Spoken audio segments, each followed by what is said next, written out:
Just 6 days left till we get some answers to the strange universe of Little Nightmares. One of them is Thin Man's Mystery. What is up, SmackNPie here, and welcome back to another video on the channel. Today we're touching, as promised, our final character analysis and part 1 of 2 of our ending theory for Little Nightmares 2. Now sure, there's another character or characters called ghosts, but I would leave that for tomorrow because it's not as important. So let's focus on the main antagonist of Little Nightmares 2, the Thin Man. Thin Man, to me, easily one of the best looking monsters and my favorite monster in all of Little Nightmares universe. There's something about his design compared to other monsters that makes him so disturbing, terrifying, and specifically out of place. Him being unearthly tall, long legs, hands, and just weirdly abnormal stance gives him place amongst some of the best looking antagonists. Thin Man appears to be the 4th monster following Doctor, Teacher, and the Hunter, and the final monster to conclude Mono and Six's journey towards Signal Tower. In the trailers, the Thin Man can be seen in this abnormal chase, with his head tilted and down, teleporting and glitching in and out of reality just like the glitches of a television, aka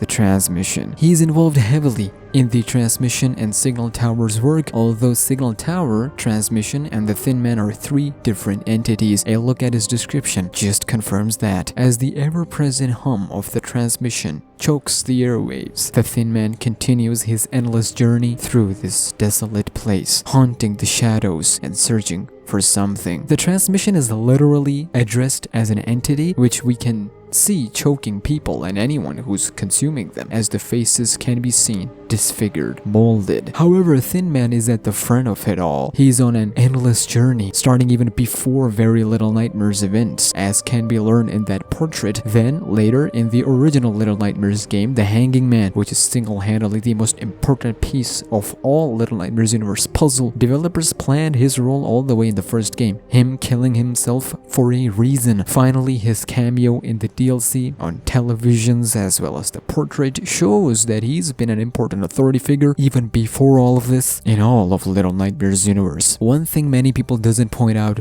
is his outfit. That outfit is usually worn by people at the high table, people who control the major decision and in place like the Maw ship, in a city like the Pale. It's no doubt he's had an important role in the Pale City, an important figure in the Maw as well as the Nest. No wonder he's at the forefront of Signal's Tower propaganda. Now sure, I could go into details, connect that with real life dreams and nightmares with what Little Nightmares 2 posted yesterday, but let's stick to the game universe for now. And finally, searching for something. This is where the ending comes into play. So in the trailers, it is made clear that Thin Man endlessly chases Mono and Six throughout the game. However, what's more important to me is that yes, Mono is a threat to them. He's someone that needs to be put down due to his single-minded, which is a rare thing in this universe, and his pure untouched soul and his determination. It is no doubt they want him, but mostly it is Six that's even more important. Mono and Thin Man shares almost similar powers, with teleporting using televisions. There's some odd connection between them. Hence, a standoff between the two is going to be extremely jarring. Alongside that, Six is disappearing and Mono has to save her. Don't forget that this is all about saving her and stopping the Signal Tower. Final point I would like to mention, just like Six getting a small dream every once in a while that would include a Lady of the Maw before meeting her and putting an end to her, here Mono has been getting dreams related to the door that led